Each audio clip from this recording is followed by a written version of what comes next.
Swami Vivekananda America के Chicago में अपना ऐतिहासिक भाषण देने गए हुए थे। उनका व्याख्यान काफ़ी प्रसिद्ध हो चुका था।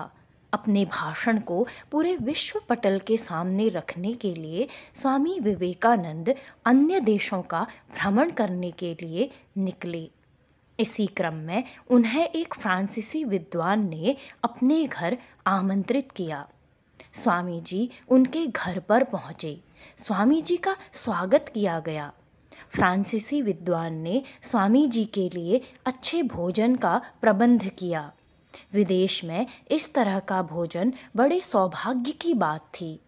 भोजन उपरांत वेद वेदांत और धर्म की रचनाओं पर बात चलने लगी। स्वामी जी ने वहाँ एक मोटी पुस्तक देखी।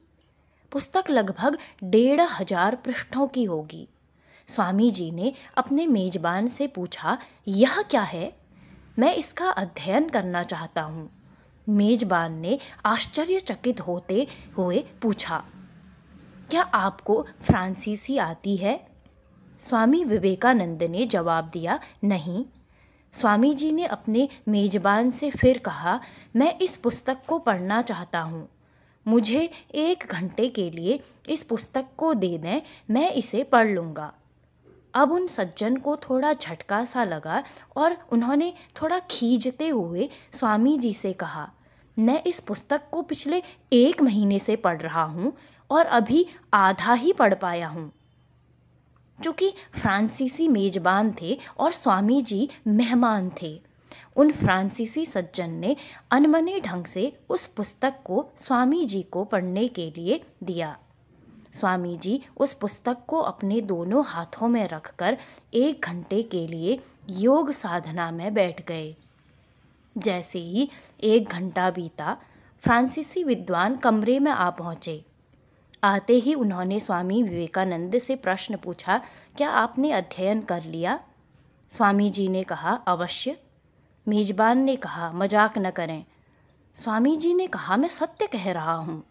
स्वामी जी ने कहा, आपको अगर कोई संदेह हो तो आप पूछ सकते हैं।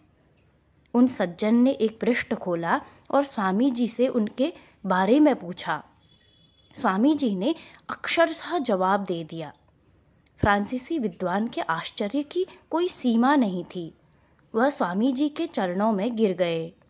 उस विद्वान ने स्वामी जी जैसा व्यक्ति आज तक नहीं देखा था।